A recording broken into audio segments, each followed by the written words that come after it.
This conference will now be recorded.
that be charged to a reserve rather than being in operating expenses? Well, yes, that's how that project has been funded. Yeah. So that's a good question. I'm not sure if somehow that's sitting uh, due to other funds in the liabilities, that is got to be a transfer. I'd have to check into that. Yeah. Okay, so second thing is Yeah, and the, if you go over the second page of the, revenue statement, and expense statement, it's the, the last line, total operating is a negative $386,840. yes, I saw that too. Yeah. Okay, okay, The other question I have is, we seem to be ahead of the game on both management services bonds and also on HOA agreement. Do we have any reason to believe that probably come out, Doug, about what are we Well, on budget? there's no reason we won't be on budget, but Okay. we will be closer to the target. The drainage between homes Yes. has been down, not down, we haven't been doing it, and it's starting back up. So the rest of the fiscal year, it will be charged against there, and they'll come closer together. But there is no chance we'll overspend. Okay. And do we know, Glenn or Scott, are we still comfortable we're okay on the HOA expenses? Scott is not, Scott is nodding his head, so he should be okay on in terms of budget on that. Any other questions on the financial report? If not, we will move on to road paving proposal.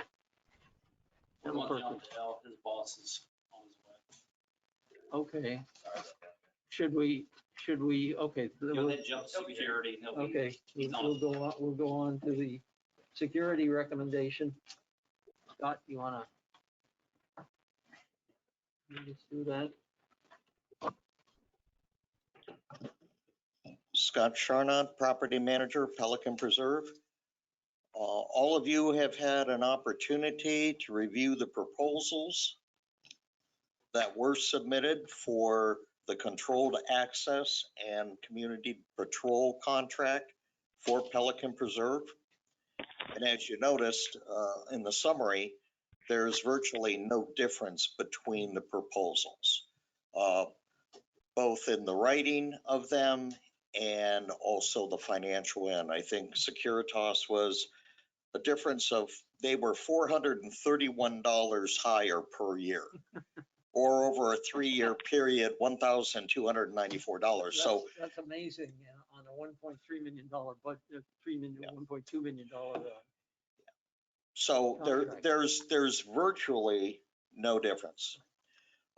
My communication to Weiser was to talk to them about the transition and to minimize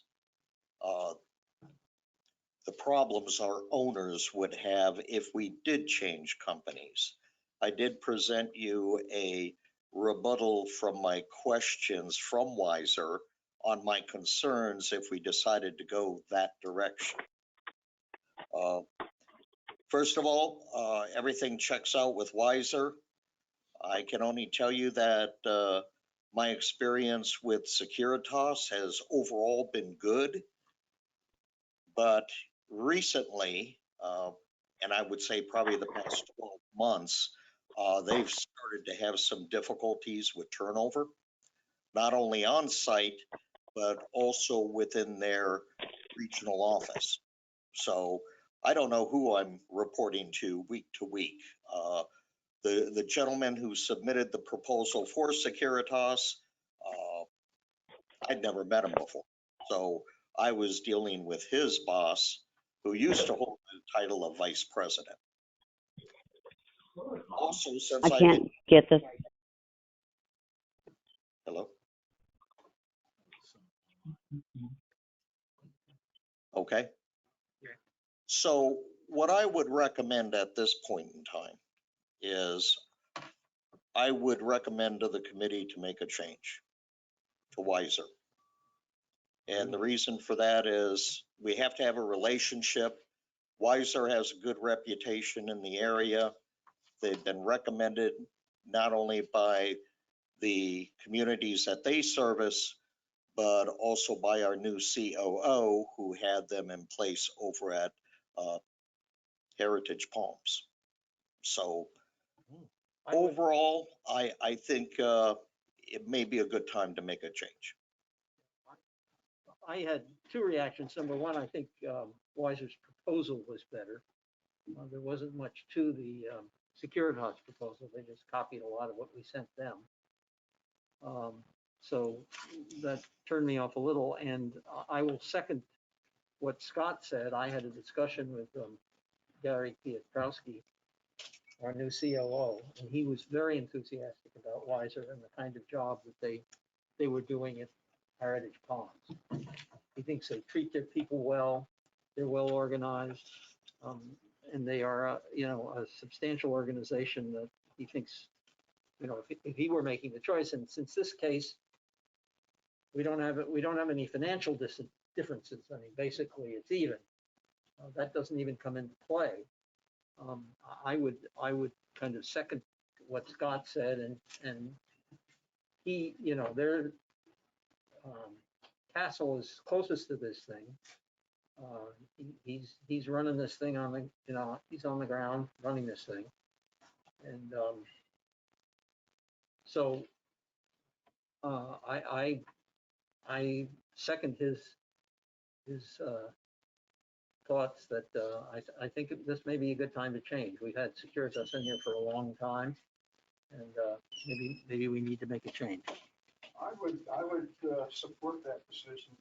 My basis would be, we have different people coming in and talking to us all the time. I don't know who's on first anymore. And the spreadsheets that we get from them giving us data, I don't think are very good at all. There's no comparison. It's easy to look at. It's just kind of numbers that they put in columns. I think it could be much more useful if it was done more professionally. The fact that people are rotating constantly is just, for me, not a good situation. How about the question on dwelling life? Would that system stay in place? Yes. Yes, that was the major concern that I had. If Weiser is recommended and awarded the contract, they would go out and purchase a licensing agreement. So it would be just a transition of the license holder, not the database would remain intact. I do need to remind the committee, though, that whenever you make a change like this, there is going to be a 2 to 4 week challenge period for all of us, because you have new cameras coming in, new hardware coming in, Right. new staff coming in. So there's a period there that will be challenging for those of us in operation. As long as you're aware of that, we will communicate to the owners what's going on. Hopefully we have their understanding and patience through a transition. So they aren't on camera systems. Securitas cameras. Correct. Okay, will these new people come in and maybe identify other places to put cameras or add cameras? Yes, that's in their proposal. So they'll do a survey of the whole. Yes. They have a transition team that'll be here during the first 30 days, and they're going to be assessing not only how we do patrols now, but how they would recommend doing them in the future, and if there's additional cameras that would be recommended. Of course, that would be part of the contract. Scott, knowing some of the shortfalls that we've had over the last number of years, in the transition period, I would imagine you'd be sitting down with these folks and reviewing them, and they would be willing to come up with solutions to some of those issues that we faced in the past. Yes, and again, most of our issues are member or owner perception. It's either we're too restrictive or we're not restrictive enough. But that As far won't as- change with a different, that won't change. with a No, different that won't company. change, but that's most of the pushback that we receive from the residents. So that's really not going to But change. that could improve with a different company, a different attitude, and represent things. I mean, perception can be changed. Yeah. And, and Scott and, Castle is gonna have to put up with most of the guff that's gonna happen during the transition.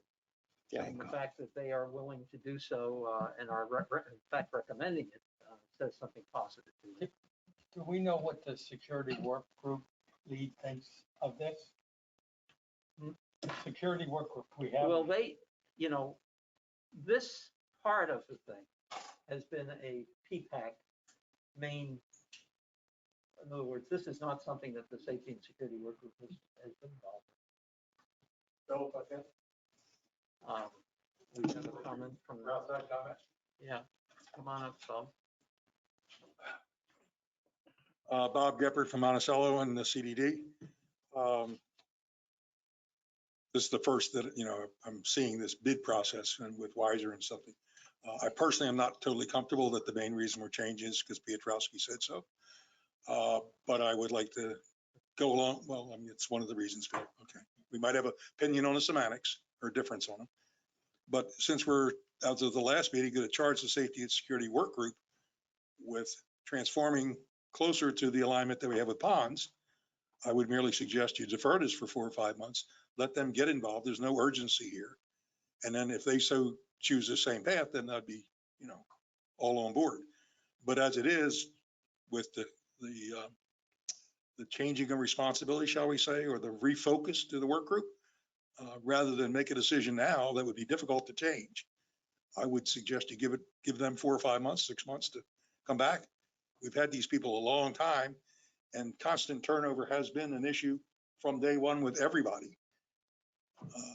If I saw a big $50,000 change in price, I'd say, well, okay, per year, that might sway me, but the cost is the same. So that's my nickel's worth on the discussion. And of course, it's up to PPAC. Thank you. Thank you. How long is the bid good for? 30 days. 30 days? So if we wait, It's not going to change material. Yeah, not going to change material. I would just have to let both vendors know. It's a current contract expire. It's Open, it's open. Okay. Yes, it's open. and they're willing, to do the contract through Gateway.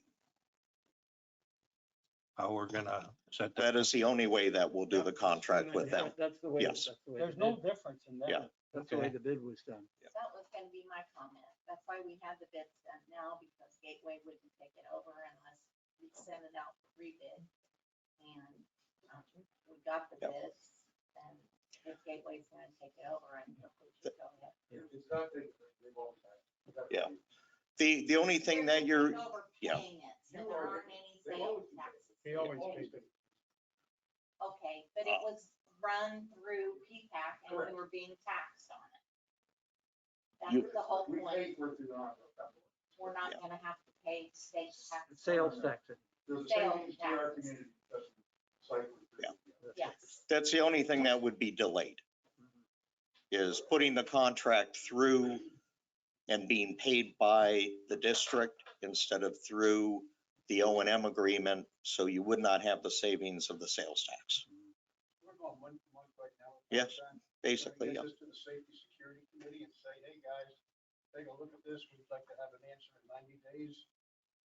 And we can tell these folks that we have a bureaucratic issue going on, and it'll be 90 days before we have an answer. I can tell them that. My suggestion is that we proceed with this. Phil, this is John Gregor. Can you hear me? Yes. Yes. All right. I'm having difficulty hearing a lot of the board members. Not everybody's speaking into their mics. Okay. I mean, Scott's coming through without a problem. Phil, you're coming through okay, but some of the other members, I can't hear at all. I was Can they please speak into the microphone? Okay. Mine was off also. John, can you hear me? Yes. Okay. My proposal was that we postpone the decision for 90 days, let the Safety and Security Committee look at it and tell them we'd like to have an answer within 90 days, and tell the 2 companies that are bidding that we have a bureaucratic issue, which we do if we follow that process. And we'll let them know in 90 days what our decision is. I think Phil had a different perspective on that, and I'll let him address that. Yeah, I think we should go forward with this, no matter when somebody new is coming in, there'll be changes to be made. We haven't really made the shift to have the safety and security work group take over these things. And I think we should just go ahead and proceed with it and get the new vendor in. I'm all in favor of changing the structure of our safety and security so they'll be more like the ponds group with their own budget, et cetera. But I agree with Phil in this instance. We should go ahead and make our recommendation to the CDD. And then when things change, Safety and Security Committee can take this over, but they'll just take it over knowing that that's the contracts with who we tell them it's with for 3 years. I agree with Teresa and Phil. I don't see the purpose of waiting 30 or 90 days. Looks like a good proposal. We're going to bring in a new vendor, and sometimes a change is as good as a rest. So I think we should proceed with what we're doing now, or to do the way suggested. Doug, where are you on this? I don't know. I think I'd give someone 30 days, not 90 days. If we're really going to have them in place. I mean, this is the biggest decision they're going to make in that group. This would be the biggest decision that's going to come across. Okay. John and Randy, what are your thoughts on this? Well, my thoughts are twofold. Normally, in my own business dealings, I would not make a change for this little bit amount of money without having a pretty good reason for it. I haven't yet heard any significant reason for that. But on the other hand, in order to protect the integrity of the bid process, if all things are considered, then I think that is up to us to accept the lowest favorable the bid to protect the integrity of our process. So I guess in that case, I would, if everybody believes that Weiser is a well-established and a good company to work with, I would go with them, I guess. I'm all in favor of making a change. I don't have any issue with that. I'd probably vote for that today, but I don't have any problem with a 30-day and waiting till our next meeting. But I wouldn't go more than 30 days. 30 getting, Meaning at our next meeting, we can vote on it if that's the way other people feel. But I would also vote for it today. Yes, I don't have any problem changing from Securitas.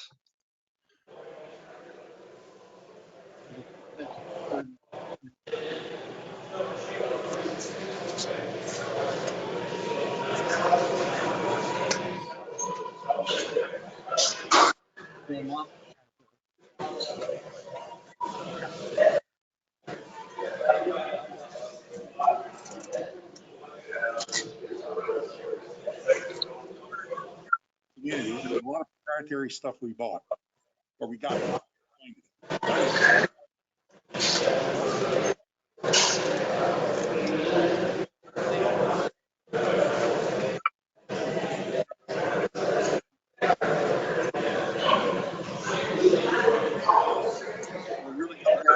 It's the same, everything's the same. We're just gonna have a change because we want to change. Well, I'm sorry. Go ahead. I have to agree with Scott as far as the turnover is concerned.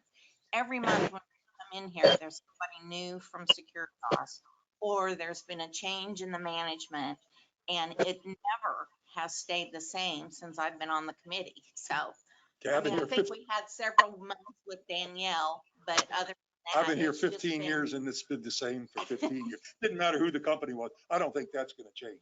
That's a story problem. And it's just you have to deal with. I'm not opposed. Don't. Sorry. Reason I just got to give the work group a chance to wait. The person is 100% forever problem, regardless of the company's name. These are jobs. WCI had people here wave. They didn't even stop it. So the security company was a budget process. I guess that was my perception, Phil.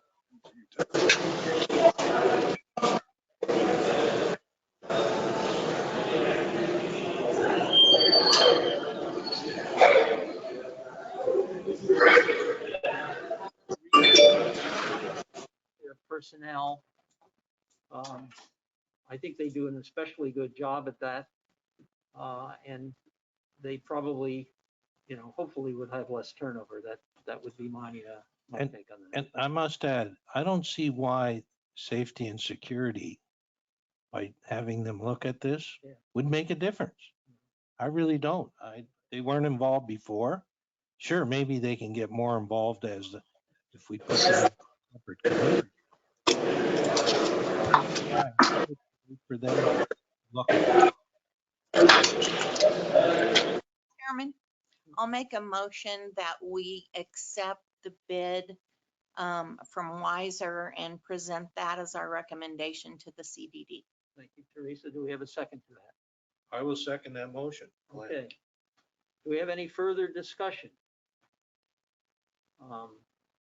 I'm gonna, since this obviously was fairly close, I'm gonna take a voice vote here. Please say either in favor or not in favor of the motion. Teresa, In favor? Glenn, In favor? Doug?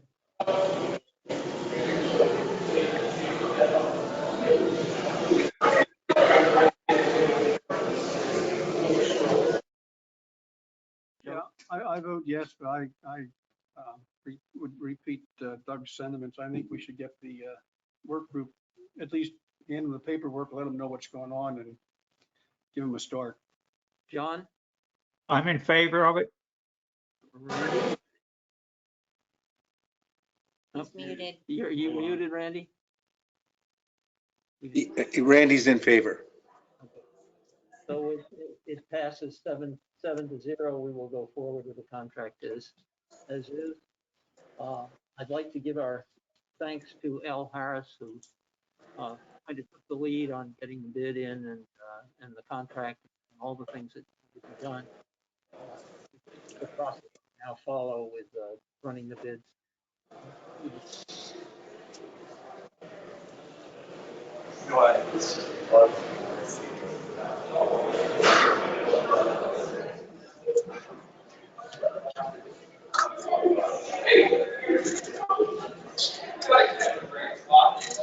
Now we'll move on to the road maintenance.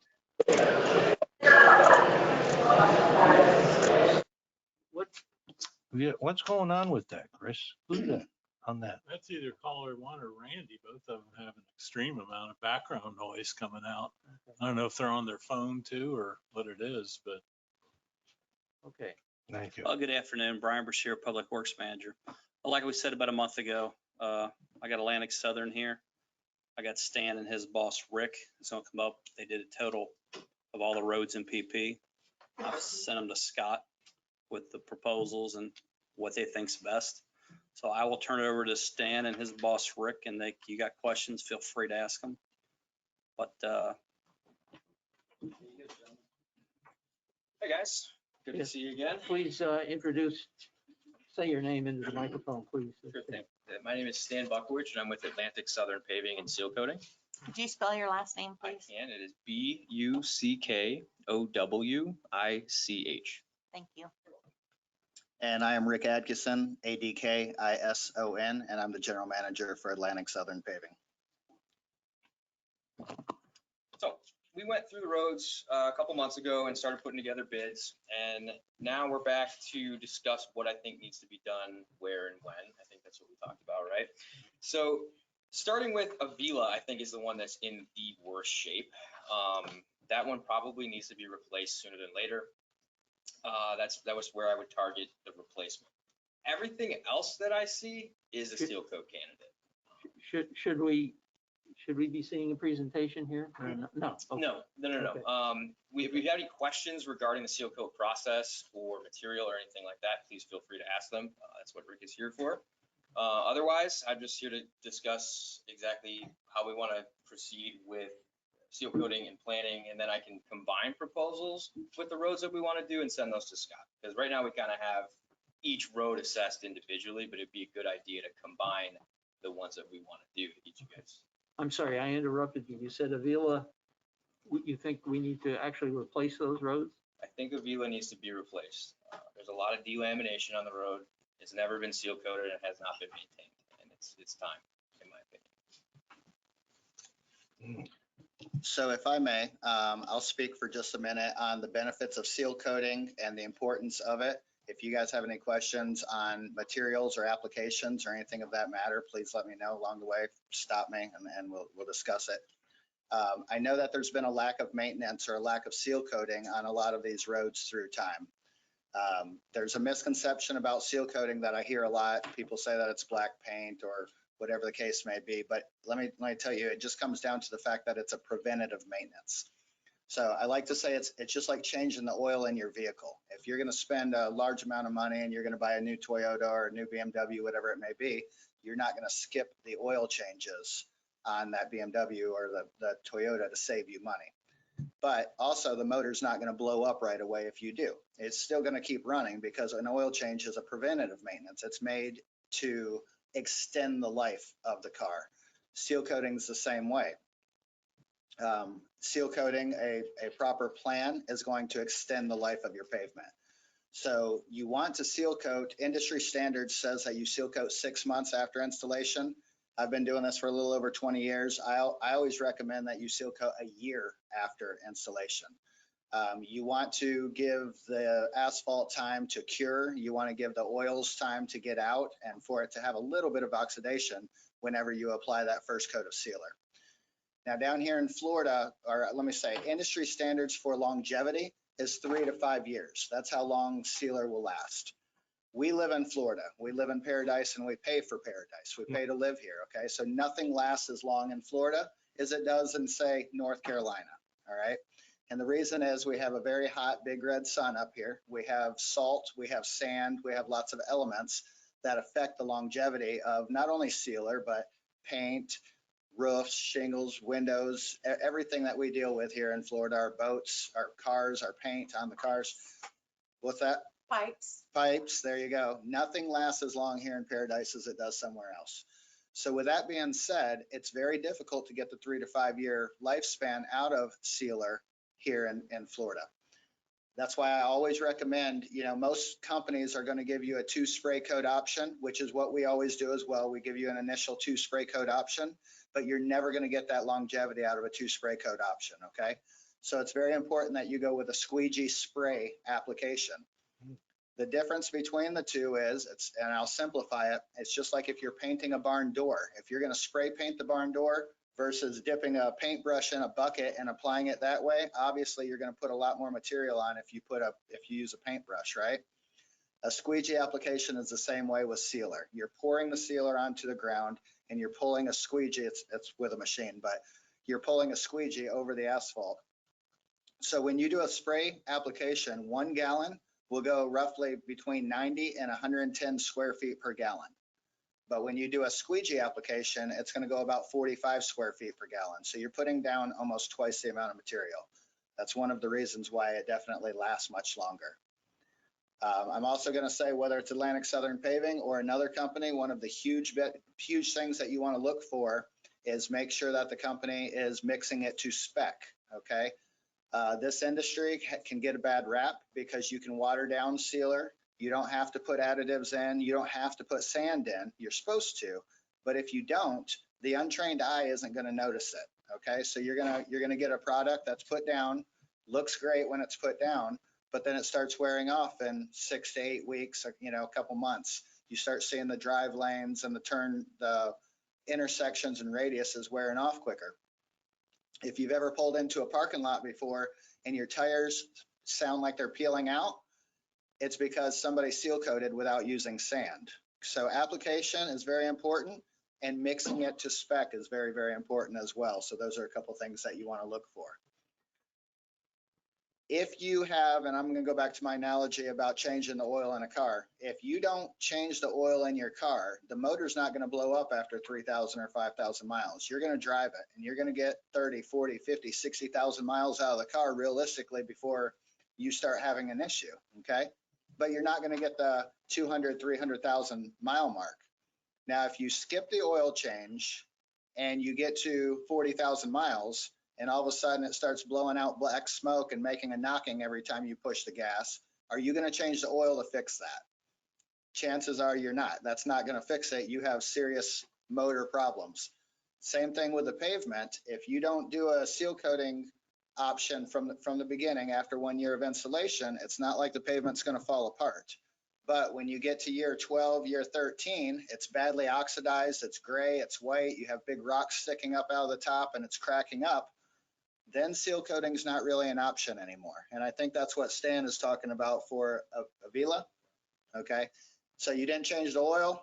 Now you have cracking, you have bad oxidation. It's probably not a good candidate for seal coating. We're one of the strange companies that we're going to probably decline a project if it's not the right thing, because we don't want you to waste money. It doesn't make sense. It doesn't benefit you and it doesn't benefit us. We just like to be upfront and transparent. So that way we can have a long relationship with you guys, okay? It sounds like the rest of the roadways are still in good enough condition. You guys have skipped some oil changes or skipped some seal coating on it, but they're still in decent enough condition that if you take care of them, you can still extend the life. So we are offering an option for seal coating there. Once again, I'm going to reiterate and I'm going to very much stress the fact we did give an option for 2 spray coat. It's not just you guys. I tell everybody this. I strongly suggest you go with the best option, which is a polytar material, a squeegee spray option. And that way you're going to get the longevity out of it. If you go with a cheaper option, whether it's Atlantic Southern or another company, but it wears off in 2 years, did you really save any money? You didn't save money because you want to extend it out 3 to 5 years. Not just the money that you're not going to save, but also the inconvenience that you put your residents through by having to do it more often. So just things that I want you guys to take into consideration. Does anybody have any questions? Yes, I knew you did. I could tell by the look in your eye. So this is going to be done, if we decide to have it done, it's going to be done on a graduated system. We'll start with Avila and then we'll move someplace else. Is that the way it's supposed to work? For the most part, Avila is going to be a different process than the seal coat. Avila would actually be milling up that roadway and putting down fresh asphalt. So that would be kind of a separate thing. But as far as seal coating, yeah, I would try to do it in different sections and say start in that older section like Trentino, the pavement looks a little bit older, and then move towards like Prado doesn't even have new asphalt yet. So we have to wait for that to cure for the 6 Okay, to well, 12 that was months. going to be my next question because I live on Prado, but Okay, perfect. we haven't had, because Lennar's not finished, our road hasn't been paved yet. So would it be like a couple years before you would do the seal coating there, or how does that work? Tough to say. The easiest answer for that would be about 1 year after Lennar puts that final lift of asphalt down there. We would give it some time to cure. So kind of what I'm seeing, the way the community is being developed, if we were to start on Trentino now, that might be next year, 2 years from now. And then we can kind of get everything on the same schedule, basically same oil change schedule, essentially. Next year? Okay, perfect. So 2023, if you get the final lift in 2022, you wait 12 months and then put the seal coat on 2023, you can budget for it. Okay. So give me an idea, the squeegee process, without doing it, it's probably 2 years, it'll last 2 years. With doing the squeegee process, it's 3 to 5 years, is that what we're talking about? It is, and it's hard to put an exact number on it Oh, because of the, so what happens is when you skip the oil changes, when you skip sealer, what happens is you start losing the fines out of your asphalt. So the sand and the smaller aggregate, and it leaves the bigger aggregate sticking up. So if you go look at your asphalt, you can start seeing the bigger rocks sticking up. I will be completely honest that the top of those rocks start to wear off faster than anything else. You still have a sealed asphalt even when the top of those rocks start wearing, because the rest of the pavement where the water penetration is going to be happening is still sealed. Yes, roughly you have that correct. Somewhere between 1 and 2 years on a 2 spray coat application, 3 to 5 years on a true squeegee spray application. Well, our roads, I mean, you're talking about doing it a year after the road goes in. Our roads have been, some of them, for 20 years. But didn't some subdivisions do it? Some subdivisions did do it. Yeah, Yeah, but what they did was not what these gentlemen are talking about. They did the typical treatment, which is more of an oil treatment that is for aesthetics. but they did Then for- something that, They did something which was beneficial. Right. But it was not a permanent type of a treatment. It was, and I was very confused. I had a chance to talk with one of these gentlemen when we were looking at Palazzo, and I had my eyes opened and became a little bit educated, dangerously enough. But the treatments that most of us are familiar with, they just kind of run down, throw some oil and spray it, and the community's gone for a while. But what the communities that did treat it was an economical way to make it look good more than it was to sustain the livelihood of the road. But I do have a concern with what Teresa was saying. They have new roads. You're recommending treating after a year or so. And Palazzo to me would be the last wrong one on the ladder, or the top wrong one. Yeah, the last wrong one on the ladder, because we have, as Phil said, 20-year-old roads that have never been treated. So it Well, sounds yeah, like I we agree. have I a would expect monumental- that should be last. I just Yeah. didn't know Yeah, what the time schedule would be. a long time. That's fine. Now, if we go with you and you're doing 10 neighborhoods for seal coating, I would assume we would get a better price than we would, because I know neighborhoods now are getting quotes from other companies. So we got to somehow coordinate this to let them know what we're doing here first, so that they don't go out and get a cheap job done. I know in Verona, we did seal coat about 4 years ago. And what disappoints me too, and just saying, Avila never did anything, and now we got this issue. You know, and I thought that each subdivision was supposed to do it for themselves, and now we're gonna add this expense. Have you got any idea what we're looking at here? If you give me a minute, I can pull up that proposal. Yeah, I'm curious to do it correctly and to cover Yeah. all our neighborhoods. The roads have always been the responsibility of the CDD, basically.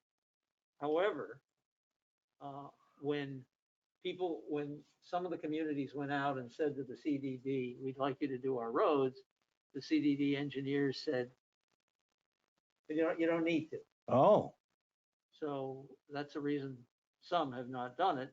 Others, like Verona, and by the way, Monticello yeah. and Trentino, and we've been doing it fairly regularly as well. But those are, Bellagio and the other one across from Bellagio, I'm trying to think. Portofino. Portofino. They both did it, I know, Yeah. but there might have been the other form, not the seal Yeah. coat. We got quotes to do Palazzo. I happen to have their report, and it was more than double to do the squeegee over the two coat. And price to do Palazzo for the seal coating with the two spray was $652. And to do the squeegee was $1,500. That's more than double. And that's not a long road. So it's definitely not more than double. I'm listening to, the best seal coat option is 6 cents more. Now, keep in mind, we had to price these and each phases. You always get a better deal when you do more, obviously. And Stan and I Just talked. one little section of road. So Yeah, see, that's what, that's good. we have to somehow coordinate that with these neighborhoods so that they're not going out and doing it on their own. Because I heard one on a meeting of the board who said, we got to do it before the snowbirds come back. You know, wait, that's what, next month? So it's interesting you bring that up. I teach classes a lot on this stuff. So I go around and teach classes in Southwest Florida. And it's one of the things that I always bring up. All HOAs always want it to be done, the seal coating, at the same time of the year, right? It's when everybody's gone during the summer. What else happens during the summer when everybody else is gone? Rain. It rains every single day. All right, what affects sealer? Now listen, you can apply sealer today at 8 o'clock in the morning, take a couple hours, few hours to clean it, prep it, apply it. It's gonna dry, right? You can walk on it. It's nice and dry. Awesome. 3 o'clock, pours down rain. That sealer is not cured, okay? When you look up the specs, and I don't wanna get confusing and talk about too many things. I'm gonna bounce around a little bit because I have ADD and that's what I do. But a couple of the material options that you look at that the contractors in the area are going to propose to you is a coal tar sealer and an asphalt emulsion. There's only really one company around here that pushes the asphalt emulsion, okay? And they push it as it being a more environmentally friendly material, all right?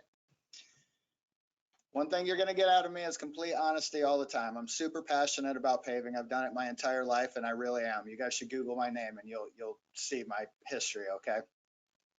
I'm just gonna tell you like it is. Asphalt emulsion is about that much more environmentally friendly. It's not environmentally friendly, okay? But it costs more per gallon. It doesn't go as far per gallon and doesn't last nearly as long. Not to mention, it has to be put down under perfect conditions. The specs, look up the specs on it. It's not supposed to rain for 48 hours after application. And you can only apply it in low humidity and low dew points. Hey guys, we live in Southwest Florida. We never have low humidity. We never have low dew points.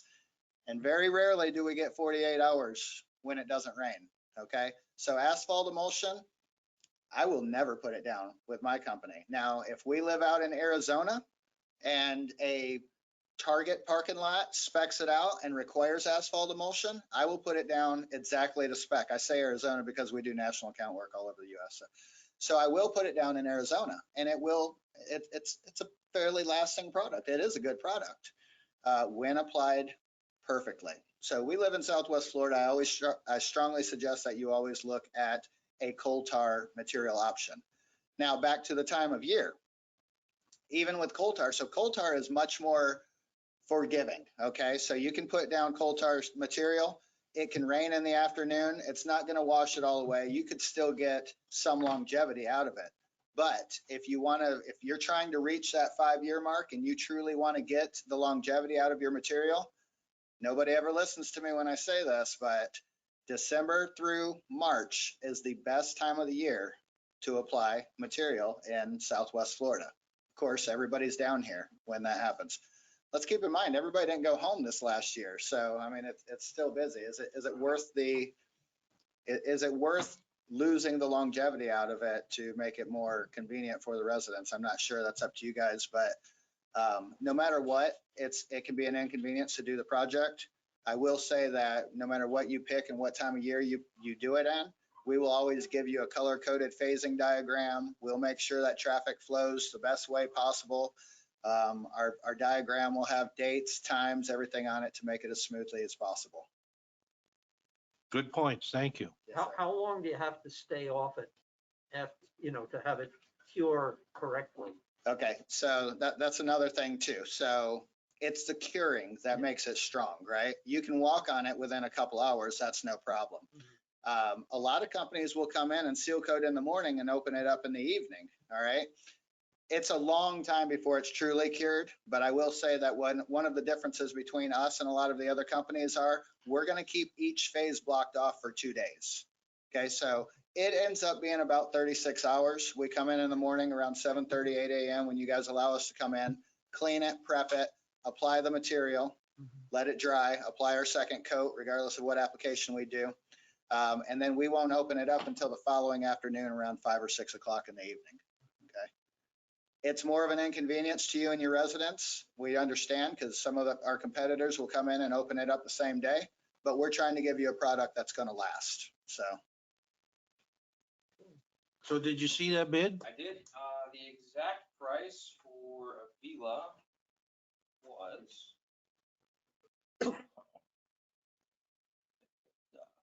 $51,729 to remove and replace that pavement. Okay. And then a seal coating depends on the street size, as you Depends on said. the street size, yeah. The Yeah. more streets that we can lump together for the seal coat, the better, for all of those reasons. And the name of your company again? Atlantic Southern Paving Seal Coat. So obviously, when it comes down to it and you guys get ready to start making decisions, we want, the opportunity to group some of these streets together, if not all of them. I will give you some rough budget numbers, okay? Mhm. So on a good sized project, you're going to be looking between 9 and 10 cents for your 2 spray coat application. To do the squeegee spray application, you're going to be looking at approximately 6 cents more. Okay. Okay, so roughly 16 cents. It's Per what? per square foot. Thank you. Yep, sorry.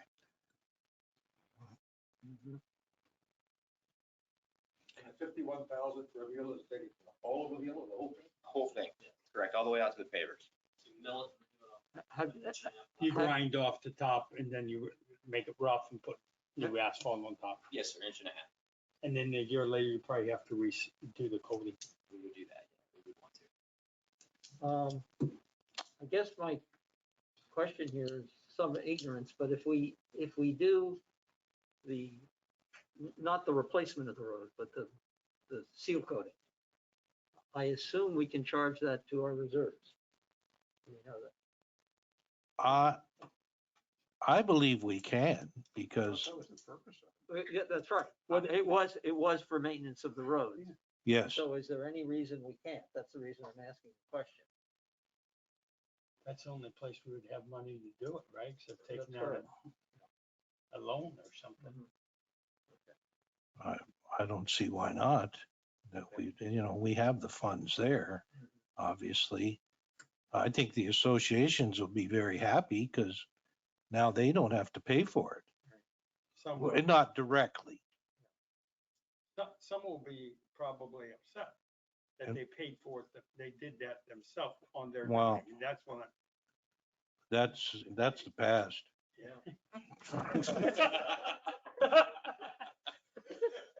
Well, yeah, if they Hey.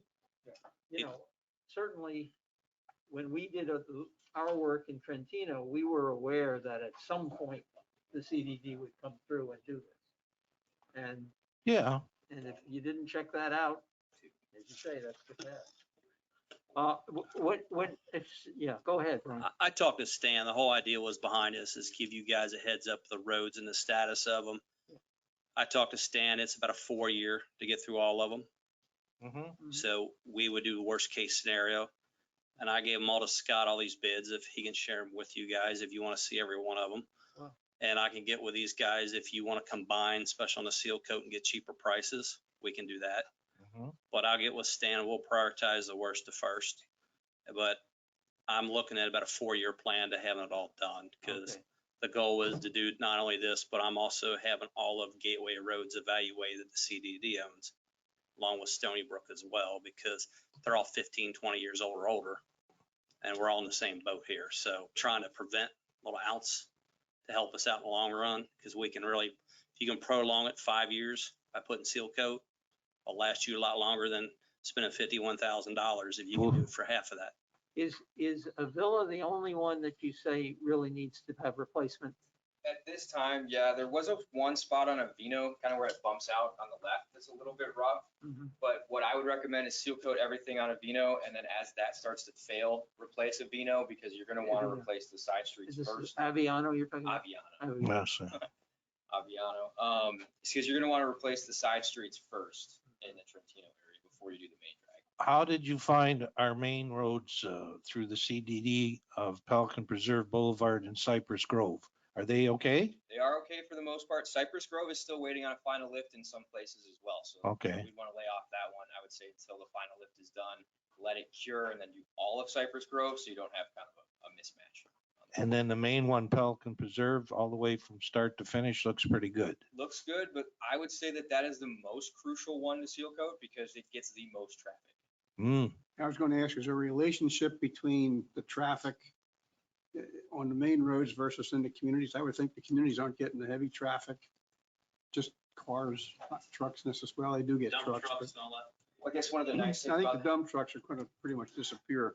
That's when we're putting the pool in. Well, I will say that traffic or not, it's the elements that really deteriorate your pavement. Okay, the sun, the salt, the sand. if you pave your parking lot and you let it sit for 10 years and you never drive on it at all, it's going to be in horrible condition. You know, that's just the way it is. It's still going to be super oxidized. It's going to have grass coming through it and everything else. So traffic or not, they need to be maintained. I didn't realize, we always did this to make them look pretty. Yeah, right? That's Hear that all. the time. That, because people, the roads don't look pretty. Yeah. Now, we've got this infrastructure that we got to consider, Phil. Whatever we do. If you guys drive down Soccer Road, which is right here, this is what neglect is called. Yeah, when are you gonna fix that? Well, that's on the list too. Brian, whatever you're gonna But we have fixed holes with concrete, if I'll let you know anything. You paying to fix my So that, tires?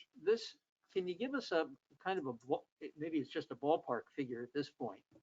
This 3 or 4 year plan that you kind of laid out, how much would we be spending each year? Depends on the total square footage that we get together per year. I see. So the plan is all you've looked at is the particular roads. You haven't actually priced it out. I had priced out each individual road. Okay. But that would be kind of frivolous, I think, if we were just to combine all those prices. So we'll want to combine the square footage of the roads Yeah. and then use that price. Mhm. You'll get a better deal by putting more together.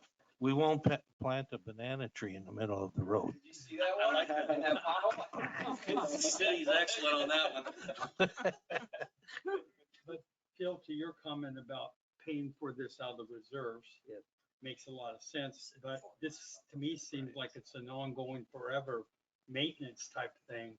That a certain amount of maintenance money would be put aside to do this in our budget. I mean, the one-time thing to get us up to speed, but if this is something that needs ongoing maintenance, you would think that would be part of a normal budget. We could work with Scott, sorry, Phil, on that for next year, once we get some more solid numbers here, right? But I'm talking about Well, but after 4 years. Oh, well, See, what I'm saying, where you're going, After 4 years, you got to go back and do this. that again, but are you going to do that out of reserves? Or are you going to do that out of a maintenance budget that you plan for? Is what I'm saying. I would prefer we increase our taxes a lot to do that. Well, We're gonna put it in the operating budget and we still are required to put reserves aside. There's an increase. I thought that that's why we put so much in reserves every year, is so that when we needed to do maintenance like this, we'll have enough. That's right. Yeah, I think Teresa, what we thought was, It's ongoing. It's gonna be a forever expense. I think we thought roads would be once every 10 years or so, and now we're finding out, once we get the 4th year to finish up the community, we gotta start back on the first section again. So I am for a Avila would be reserved, no doubt. But the seal code would be an operating. I'd like too that we've got these very educated fellows, a reputable company, and in turn, we can coordinate it throughout the whole community and get the best bang for our buck too. At least, Yeah, well, the reason I asked the question about the seal coating is, we did a reserve study, which I must admit I have not gone back and looked at. And it made estimates for, I believe, replacing the roads, not seal coating. Well, if I may, I believe your reserve study came from an engineering firm that you probably hired to come in and evaluate it. Is that where your reserve study came Well, from? yeah, it came from actually an individual, but Okay. Engineers Yeah. do not believe in seal coating. And they're always going to tell you the exact same thing. I've got some best friends that are engineers. We go back and forth all the time about it. Actually, I'm going to be with one tonight. They'll give you a lifespan of 12 to 17 on the very high end and say mill and pave it. And it's just what they do. It's every engineer. I'm not sure why. It's like saying I'm going to buy a car and I'm not going to change the oil in it. I'll just replace the motor every 80,000 miles. So I'm not sure why, but all reserve studies say the same thing. Chris, did you have anything to say? Not about the roads. Thank you. I think these gentlemen covered it quite well. Well, the whole idea behind it, like I say, we can get into maintenance, because we're trying to do the same thing over here. You get into maintenance and you put so much in your money in the maintenance, then you're not having, we got to come in and spend $50,000 to $100,000 to redo a road. I mean, that was the whole reason for this presentation and getting these guys involved, because I've been here about a year and a half. I'm seeing all this stuff and I'm like, wait a minute. I've lived in Gateway for 21 years. Like we've neglected a lot. It's time to stop. Okay. We got to do it. We can spread it out over 3 to 5 years or 10, but it's got to get done. Mhm. Community, as you can tell, Gateway's 35 years old. We got a lot over here on this side and you guys are about 20 almost. Yep. So it's time to start thinking ahead before we really run into problems like Soccer Drive out here that now I got to do the total. Mm. Can't seal this one. Mhm. If you do, I want to find the stuff you use. So, and if I may say just a couple more things about the importance of sealing and why you want to do it, because it gets deeper than just extending the life of the asphalt that you have there. But, so I'm going to get a little complicated, but when you come to paving roads, there's two different processes. There's one, you can do an overlay, which means you're paving on top of the existing road that you have, okay? That pavement needs to be in fairly good condition. In other words, it can't be all cracked up. It can be oxidized, it can be rough, that's fine, but it can't have cracks and stuff. Otherwise, you're going to have reflective cracks that come through your new asphalt. If you do not maintain your pavement, even if you get 17 years out of it, but at the end of that 17 years, it's cracked up, it's got holes, it's got all of these areas, well, then you can no longer do an overlay. Now you're going to have to do a mill and pave. When you do a mill and pave, you're going to grind it all up. You're going to remove all of the asphalt off of there. And you're also going to want to check the base that's underneath. Asphalt is only as strong as what you're putting it on top of. Well, if you've neglected your asphalt for 17 years and you've let these rainstorms every single year just go into your base, soften your base up, now you're going to have to pay to mill it, replace the base, and then pave it, okay? And overlay, you're looking at roughly budget numbers, roughly $1 to $1.25 per square foot. All right, a mill and pave, you're looking at $1.75, $1.85 per square foot to mill and pave. And that's not even getting into the base and doing base reclamation. That's a tough word for me. My tongue gets stumbled, but repairing the base. One of the biggest reasons why you do want to seal coat and extend the life of it is because you keep it in good condition to where when you get ready to pave, you can go with the overlay option and as opposed to the mill and pave option. All right, so there's more to it than just the simple numbers that you Now, originally what we looked have at. to do with a villa is the expensive thing, is that right? Correct. It's gotta be, Because there's several areas where I'm saying it's delaminating, where it's kind of coming off one layer. So as we put another layer over the top, that depression is going to form again. That 51,729 number you threw out there for a villa, that's assuming there's no base problems, correct? That's correct. If you take that up and there's a base problem, it would be more than that, correct? Yes. We wouldn't know that ahead of time. Correct, you will not know that ahead of time. If that's for me, I'm busy, okay? Sure. So Phil, what do you recommend that we, well, yeah, I'm not sure that I'm the expert on this thing, but I think we need to look at the proposals yep, that Atlantic Southern has made, has put together. I think we all need to see that. yep, Scott can provide those to us. I think though, I would like to go back and I forget who did the work on the capital reserve study. That was Phil. It was Philip Rovner and somebody else. I'm trying to think of who it was. But I think we need to go back and take a look at that and see what the assumptions were in that study. well, I agree, but that's the past again. And if we know the numbers working at what the current proposals are, we can start doing our reserves again for this going forward. Except, yes, I guess, what I want to see is, were these actually included in that study? In other words, I have the impression that what was included in that study was actually replacing the roads. So doing, 17 years. That's or my something. perception too. Hmm? That's my perception also. yes, That was replacing the road. that was replacing the roads. It was not this. No. This is really maintenance. Yes, Correct. This is really maintenance. to prevent the fact that happens. That's right. And they've given us the reason to maintain it. There are good reasons that we should go forward with the maintenance. But eventually, their replacement is gonna occur, no matter how well you maintain it. Absolutely. Eventually, it's gonna come along. So I want to see what we have I would like to see what we have with regard to the reserves. You know, we have a substantial reserves. This next year, we're putting another $365,000 into our reserves. So, and those are the specific reserves we've got for the roads. But we never funded our reserves to what the recommendation was. We were always short because we didn't want to raise taxes. That's shocking for.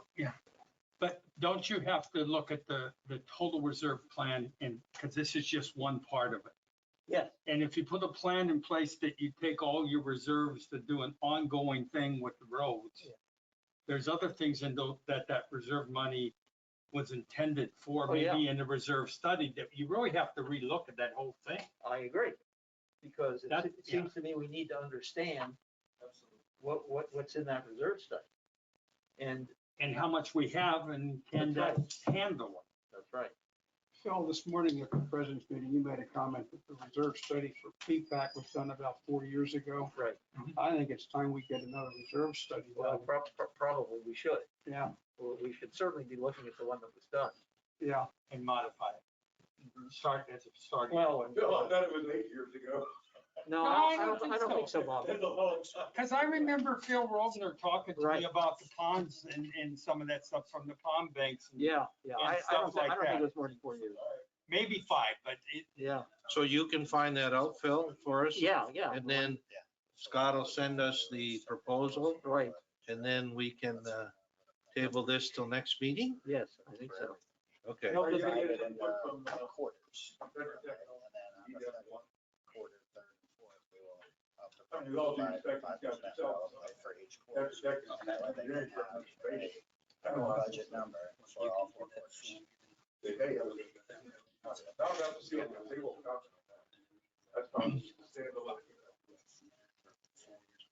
Good thought.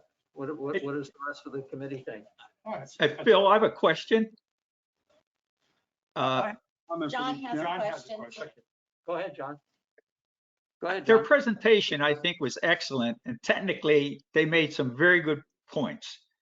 They're good salesmen, but technically, everything he said, I have to agree with. The question I have in regards to reserves and their proposal, why do we have to look into the reserves regarding that? The only reason I'm suggesting that, John, is I want to see what we included in the reserves. I don't think we included this maintenance stuff in the reserves. I think we included. We could still do it under maintenance. you'd have to add that to the maintenance budget and increase taxes or assessments to be able to fund that. Because right now, there's nothing in the budget. Yeah, but you're looking at, right now, you're saying doing all the roads. I mean, Portofino, we put a sealer on it. We've been putting a sealer on it, very similar to what these gentlemen are suggesting, and our roads have been excellent. We don't get a lot of traffic. We don't have that big of an entrance. And I think some of the other community has too. Bellagio is probably doing the same thing. I think we should ask each of these communities, if we're looking at this big study, we should find out exactly what they put on there and understand what the lifetime of it is. Well, I'm going to look into his quote of 16 cents a square foot versus what we just paid. I'm trying to, I'd have to check our records, and I can do that next month when I'm down there. But technically, everything they said is, I think, I don't have any issue with it at all. And it does increase the life of the road. I mean, what you're doing is preventing these cracks and the water getting into the cracks. And it's well worthwhile to put a sealer down like they suggested. And squeegeeing it down is so much better. All right, that's my comment. Yeah, well, no, it's a good comment. You gentlemen are going to send us a proposal, and I have a question. Would it be something like what I have for Palazzo that has the different types of techniques and then has explanations about it? That's exactly right. We have a very well-written proposal. It's Well, this very- is a very nice proposal. I was very impressed Yes, with it. sir. And I wanted to make sure we were going to get the same information. every to digest. proposal that comes out of my company is the exact same. It's got a nice property overhead, pictures, very, very well descriptive, so there's no question. So I'm going to wrap it up. If you guys don't have any questions, I want to end with a couple things. One, I mean it when I say I'm very passionate about pavement. I have a big reputation here in Southwest Florida as an advocate and as an advisor. If you guys, I'm always here. So if you guys, even if you go with another company, if you have questions about pavement maintenance, you have questions about anything in the industry, my phone's always on. I'll always answer the phone. So it's not just simply a matter of being a salesman. I do run the company, and I do hope that you guys go with our company, but whether you do or not, we're here for you. I'm definitely here for you, okay? We, as far as the square footage price that he was stating, we definitely are not the cheapest, never have claimed to be. We are the most affordable, okay? We put down the right material. We do it correctly. We're professional from our proposal to the very end, and we're always there for you even afterwards. Does anybody have any questions to me? And by the way, we've been in business for 30 years. We have a 5-star rating. We do business all over the United States, Puerto Rico, and Hawaii. And after 30 years, we still have a 5-star rating. So we definitely always do things the right way. As far as application, as far as any of the things that we've talked about for me, do you guys have any questions for me specifically? I don't think so. Thank you. Thanks very much. Hey, we really appreciate the opportunity to simply be here talking to you guys. So I think what we're going to try and do is group everything together and try and break it up into quarters. And that way you guys have kind of budget numbers for quarter 1, quarter 2, quarter 3, and quarter 4. We'll try and, it's a volatile market right now with fuel prices and everything else, but we'll do our best to project it out. So that'd be what, are you looking at doing a quarter every year to try and catch everything up? I'd say about a 4-year plan. I haven't done with 4, unless you all want 5. Is that, you're looking at 4 years, Brian? I'm looking at 4 years, get them all done. Mm. You know, then you get in the maintenance routine after that. So we'll put something like that together. It's going to be based more on square feet per quarter versus this road, and this road per quarter. So we'll break it up that way. We'll take the total square feet. We'll break it up by quarters and 4, project it out for a 4-year plan. And then if the budget works for you guys and hypothetically you guys went with our company, then we'll start deciding what roads are we going to do. We have this amount of square feet. We have, quarter 1, we're going to use that where, and then we'll decide that as a team. Okay. Oh, so that would be decided later. You're going to just do it, not specific roads, but just square feet. Correct. That's right. And you take into account paint striking and stuff like that. Yes, sir. Yes, sir. And you gotta realize with inflation, it might be a 5% year increase too. You don't know. Right now, I can't tell you the price of steel tomorrow. It could be either way. It all depends on what's going rate for the market at the time. Well, I will tell you that I will build not the first quarter, because we'll build it on current market prices, but quarter 2, 3, and 4, we will build the inflation into it in hopes that we target it right. But obviously, next year when it comes down to it, you'll have a budget number, but when you get ready, you'll come to us and we'll fine tune it based on the industry standards at that point in time. Again, thank you. Thank you all. Thank you. fellas. Thank you guys very much. Chris, I have a question to you, or maybe both to you and Brian. Should we be talking to Tetra Tech about this? You can, but they'll go hire somebody else to do the same thing these guys just did for you at no cost. I mean, yes, they are.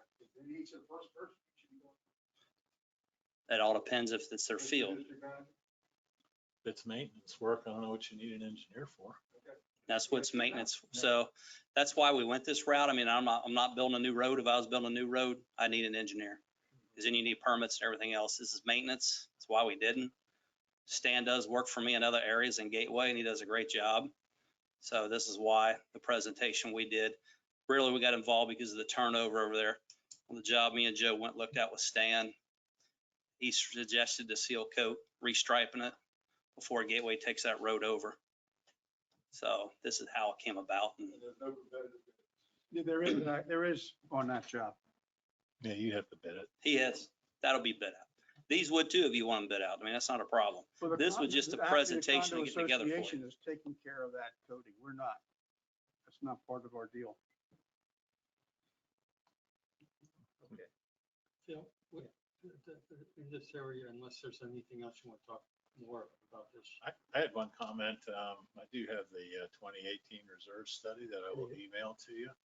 And getting back, Mr. Gephardt, too, to maintenance, when we went and did the flowway on the other side, I-75 and Colonial and the Stony Brook, we didn't use an engineer per se. We got the original permit drawings and did the contractor said take it to here, here, and here. It wasn't a redesign. It wasn't anything new. Yeah, if you want to, or it needs to be permitted, but when you're doing that, it's maintenance. Your new road, that needs to be permitted. That's not an option. What do you mean, the Avila? What I'm saying is if they want to put a new road in, like on the back entrance to PP, that's engineering. I don't get involved until it's already built, then it gets over to Public Works, then we maintain the road once it's up. The Avila work would not take in that engineering? For the Avila? No, because basically what you're doing is you're taking the existing asphalt. Yeah. You're basically milling it, then you put it back. It's like the sidewalks we did out here. That don't need engineering unless you change that road. I mean, if you make it wider, you do different ways to the road, but if you're putting it back the way you found it, it's a maintenance issue, pretty much. But so didn't we have an engineering reserve study when we first made assessments for? Yes, there was a reserve. And that was the one that I was thinking of. You're thinking of, this is, but we had it updated in 2018. And that's what I have. And That's the I'll one. email it to And you. you will email to everybody, please. Is that separate, what is that reserve study for all Gateway? Is that? No. The reserve study was done for Pelican Preserve. Pelican Preserve capital asset. So that included not only roads, but I guess eventually curb. Would that, Yes. would that include PPCA and PPAC both? Just in that reserve? No, just PPAC, just the assets that are owned by CDD. Okay. CDD. Okay. Okay. So the things we want to do now, I'd like to cut back to a couple of people made comments about, John, you did, and I think Joe did, about some of the neighborhoods may have done work that would qualify as more than just putting oil down. Yeah. Now, I guess knowledge of that would only come into play when they decide what, yeah. Yeah, when they do their study, they would be able to recognize that, but it would be nice to know exactly what was applied to the road, although they may be able to figure that out just from looking at it with their experience. Okay. So the two things we want to do is we want to get numbers that you're going to put together from Brian and Scott, I guess. We'll work together. We'll get together with Stan. We'll get you some numbers. Stan, quarterly plan. Scott, or Chris, you'll be sending the members of the committee copies of the reserve study. Sure. You've got it online. I have an original one too that they did years back for Gateway. That was a very nice piece of work. The problem is the CDD never funded it. I see. It's a very nice piece of work. Well, I'd like to have our 2018 because that's really the one we're working from. That's determined what we've been putting in our reserves or should have been putting in our reserves. This is the one that he just, Yes. it's, the person that did it was John Richards. Right.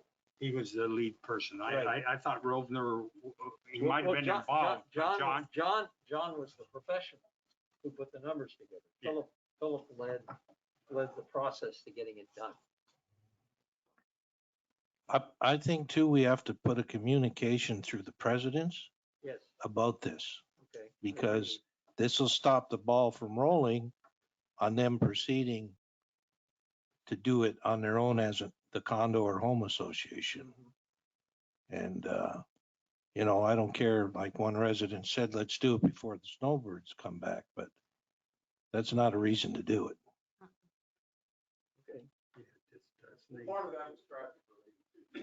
Well, yeah, that inconvenience, but I saw them do, not too long ago, Sevilla. And they did it that, there was still access, like certainly these guys. Yeah.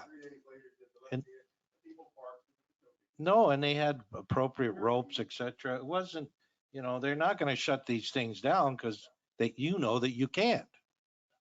You do half the road one day, the other half. Yeah.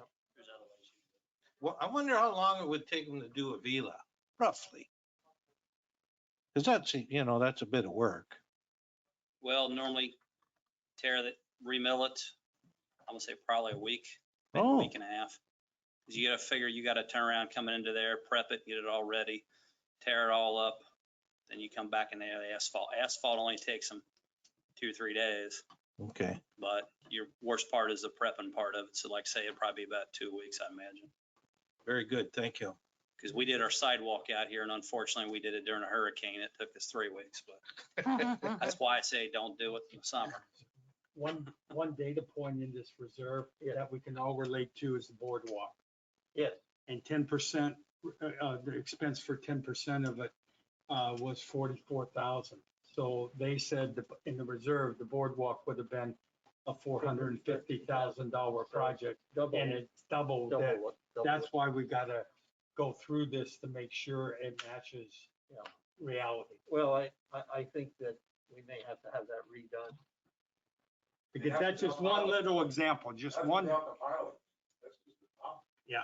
Well, what I mean is you can look at a couple of these things and get an idea of it's on target or it's half of what is really needed. That was, it was based on using wood and we went with man-made material. which Well, doubled the I mean, price. but I'm just saying that's an idea of, we need to do some work with this. Absolutely. We need Just to make a don't tell- resolution to have a new reserve study done? Why don't we wait until we've all seen the current reserve study before we do anything? Well, I'm suggesting we do a reserve study because most of the accounting companies that I've been associated with recommend you do it every 3 to 4 years.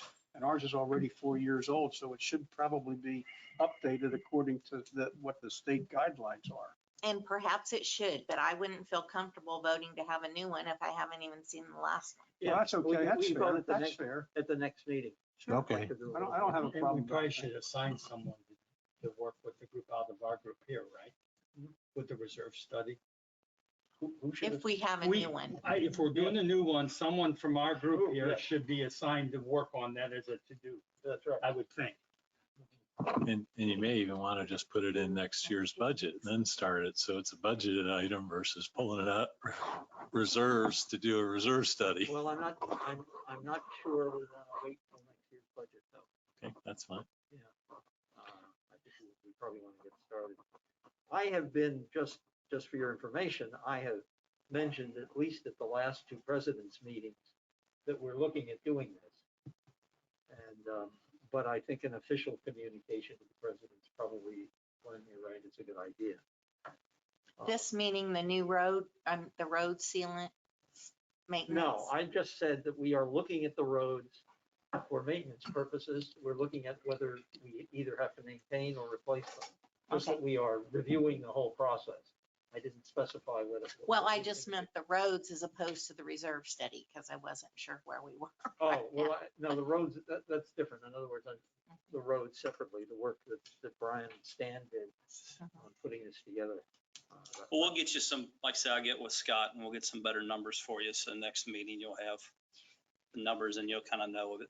I was thinking a 4 to 5 years to get it all the first phase through all the way around. Okay. And after that, you're in a maintenance issue, then you'll be able to just budget as you go and you'll have an understanding what's going to cost you a year. Okay, well, anyway, the takeaways are we want to all look at the reserve study with the thinking that we may propose to do it, get it done. Some kind of communication to the president, so I'll take that. And Scott's going to provide us with some numbers. Is there anything else that we think we need to do? Okay, thank you all. Thank you. Chris, you have Sure. anything that you want to communicate to us? I'll just give you hand out quickly. I have a update status report on both the boardwalk and the emergency road. We had a phone conversation with the work group about comments made by the city staff. that basically panned the idea. Yes.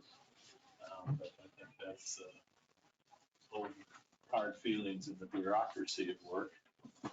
You think? Familiar with that? Sure, and really the boardwalk is pretty close. They've been about 30 days behind schedule since the start with weather and a few other items. Up until this point, we had about $3,000 worth of change orders. They recently just added change order 4 for $52,000, and 21,000 of that is an if needed. But what's happening with that is they're pulling those boards up and looking underneath. They're finding cap and different things that need to be replaced. And really, that's going to happen in a rebuild job. It's almost like going in and doing a fixer-upper in the house. You start getting into it and getting behind the cabinets and getting in there. And typically with a job like that, you would have a 10 to 20% contingency. That was not built into this bid. We had $10,000 for incidentals. But at this point, when you have a change order that comes up, the engineer agrees with it and signs off on it and presents it to you. They're the people that have to sign off on the work, and obviously they feel it needs to be done. And they basically said too, we didn't pull the boards up, it's just a best guess from what we've seen. And also when they did that, the water was high in the boardwalk area, so they didn't send a scuba diver in there, or that probably wouldn't have helped. And it was the same engineer that did the bridges over there, and everyone was happy with the work that was done on that side. So Yeah, clearly in a job this big, we should have built in more contingency. and if it comes up where you only have $60,000 worth of cost overruns on $1 million job, Not too bad. not bad at all. I'd be like happy with that. Is your sense that they looked at enough of it that we should not have any more major stuff like this, or that the 21,000 should cover it? Well, it's 52 total. 20 of it is, if needed. They won't Yes, know right. until they get into that. Right. No, it wouldn't surprise me if you had another $50,000 of change orders as they move through the project. But that's 100,000 on $1 million job, 10%. Okay. Why didn't the engineer have it? An engineering failure? Well, I don't think it was in the estimate. It was really how we budgeted it. We just took the bid as it was, said, okay, and we added some money for some ancillary things we knew with Sienna that, for using their property, and they wanted a few $1,000s of plant replacement, but we didn't add in that 20%. I guess my comment is, that's his business as an engineer. Right. As you said, it's pretty typical to go over 10 or 20%. Right. Then it seems disingenuous that wasn't baked into the bid. Yeah, that may be accurate. And I would say when he wrote his recommendation, he wrote the recommendation to award the bid to, right, but there wasn't anything added onto that. There wasn't anything that said you people should add X dollars. So. A lesson learned for roads. Yes. Yep. Chris, I noticed on this thing that we're about a month behind on what's stated here as the final completion. Is that right? Yes, sir. Okay. It looks more like, in fact, more than a month. Is that right? Yeah, they're pushing probably now. They were 30 days behind about a month ago, so they're probably 40. And part of that again was weather, and part of it was material delivery. Okay. And they're struggling with that too on ordering materials, or if they need a few extras, getting it. Okay. Questions of Chris specifically on the boardwalk?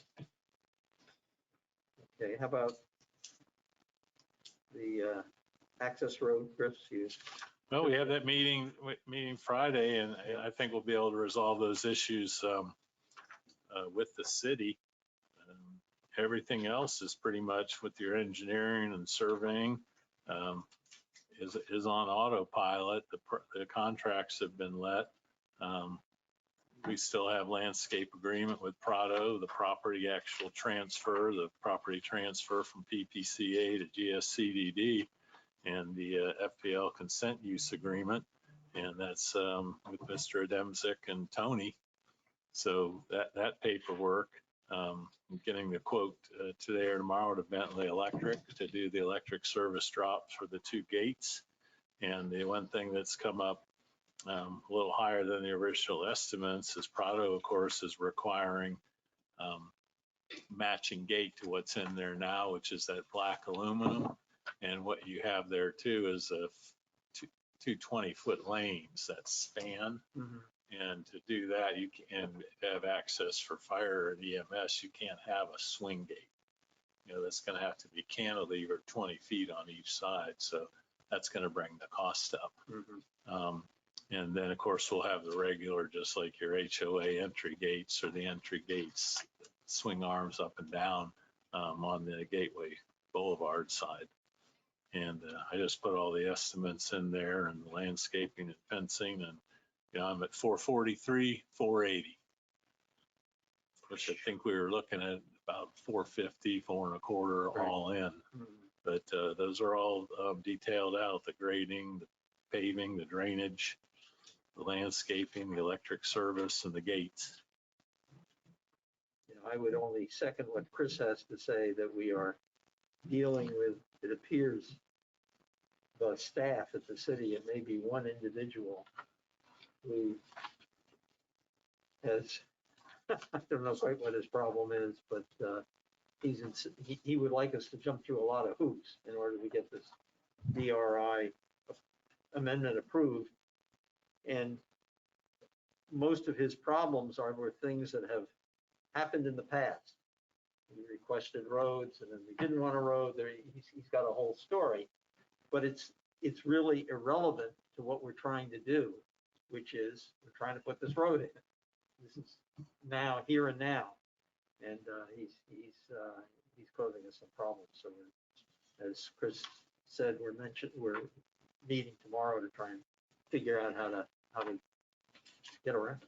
And you notice in all the comments that they had, none of them said you don't need an emergency access road. Right. It's all based on you know, previous things that were done out there.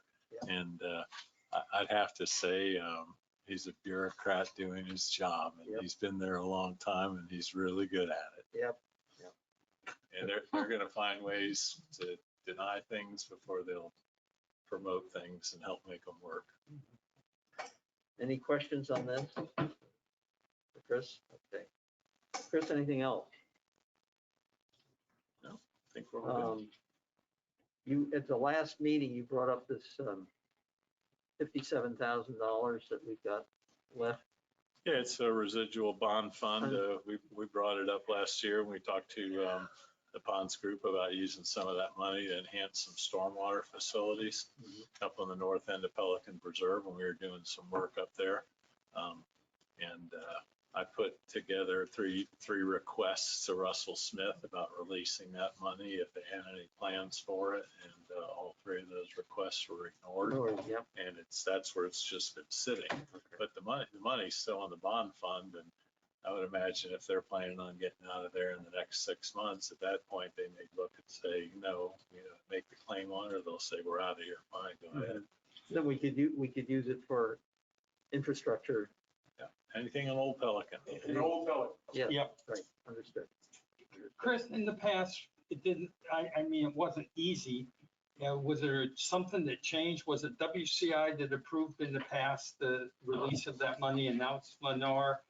I mean, because a lot of money has been taken out of that bond for infrastructure. I mean, Bob, you know, I mean. It's a typical system. It's Tony going to the bond fund attorney. And legally. Convincing them that this was in fact efficient infrastructure. Therefore, the bond attorney, do our best. Lennar didn't really have a say. Yeah, they could have objected, but they never have. They could make a claim there is some outstanding things. They could say, no, we have this little thing that we want to use the money for. But, it was a couple of million when we started. Yeah. Down to 57,000. They haven't objected yet. Okay. Good. Any other questions of Chris? I'd like to just say to Chris, I guess this time it's for real. He will not be with us any longer. Chris, we thank you for all the efforts you've made on our behalf and are still making as you go out. We appreciate it. We think you've done a hell of a good job, and we're sorry to lose you, but we wish you good luck in your venture with your family. Hope that all works out well. Yeah, thank you. I've had a good 5-year run, and maybe it's time to give someone else a chance. And actually, I always like working better with a PPAC board than the district board. I forgot Mr. Geppert's here. I like both equally. Very dark hair when he started. He's got broad shoulders. I've enjoyed it too. And I think we got a lot done. And as you see, there's a lot more to do. Now, on the interim, I read that you were staying till a couple of weeks yet. Yeah, toward the end of the month, I'll leave that last week. And then in turn, who's going to be filling your boots till they? Well, they're going to start looking, and I think that search is going to be a little maybe more difficult than they think, or finding the right person. If you're looking for somebody that has some technical background, and someone goes, oh, we'll hire someone from the county or this city, and it's like, well, you know, a lot of those people that have those jobs come in and do their 8 to 5, and they do their job. They're like engineers that engineer. They're not dealing with the politics, or I call it a ringmaster, because you're dealing with HOAs. Pelican's its own animal. It's like having another CDD within a CDD, you know, dealing with residents and some of those things. You know, I'm more a ringmaster and a conduit a lot of times, but I've served as a project manager. And that's really because of a small staff. But in the interim, the person we would relate. Laura? Laura. And she's got a new job plus her old job that she's doing, so she's really got 3. I asked her if she was getting triple pay. Yeah. Well, the board this year with the budget approved the position as assistant district manager. Right. Yeah, and they kind of brought that up when they were talking about my position, and I needed some help. And I'm like, yeah, where were you 4 years ago?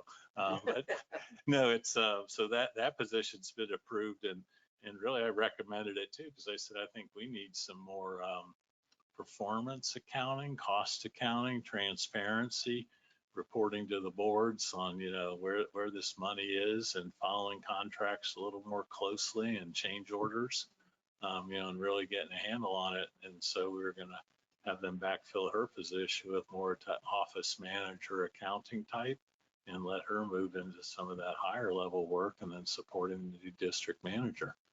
But I think it'll be a challenge, and, you know, finding the right person, because say a lot of people right now, they're employed, if they're sitting with a city or county invested in that state retirement system and some of the benefits that they have, you know, our insurance could be somewhat lacking.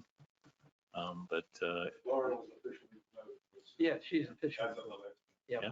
Yep. And you might have some people, as like everyone else, migrating from up north, that you'll find a talented person that wants to come into Florida. That could be a That's good another fit. whole animal. Yeah. Well, Well, I think you all came down here. Yeah, well, I think the mix of skills that Chris brings to this job are going to be tough to find in one individual. It's going to be tough. Very tough. So we will definitely miss you one way or another, but again, thanks. Thank you. Very much. Thank you. It's been fun. Okay, association manager report and Securitas. Anything more, Scott? Scott Sharna, property manager, Pelican Preserve. Don't have anything else for the Securitas topic. Just so all of you are aware, I'm sure some of you experienced a power outage last Sunday. That was due to a lightning strike out on Tree Line Road by our entrance. So FPL made the repairs on Monday morning. What we have experienced again is trees being struck by lightning. On Veneto, when you turn right on Veneto coming into the community, palm trees got hit again. Those tall Washingtonians that we replaced last year, one of them was hit again. We will probably find out the next couple of weeks how many actually took a lightning strike. because they'll die. Farther down the street on the same side, you will see a live oak that was hit by lightning. Matter of fact, you can see where the lightning traveled through the trunk and blew the bark off. So that tree is going to be removed. We're not going to replace it because we have space there. So if we lose a tree, we'll try to stagger them, but there's no need to replace a hardwood there. But if you drive past there, you'll see that all the cocoa plums next to the live oak are also dying. And that's why they're dying. They were struck by lightning. So that's really the only update that I have, unless you have a question for me. Question? Okay, not, All right. Thank you. thank you, Thank Scott. you. Doug, you wanna give us I gave you a lot of handouts, probably tried just to summarize, to try to, it's almost 4 o'clock, right? And we've had another work group after this. A few things, the adjustable wear on Pond 38, we're moving forward with that.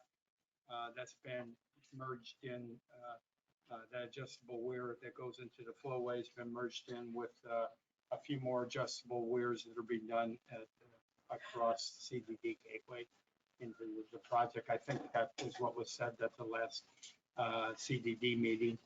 And then with approval of Southwest Water Management, you'll be able to lower that weir before a hurricane to lower the level of the pond to keep it from flooding.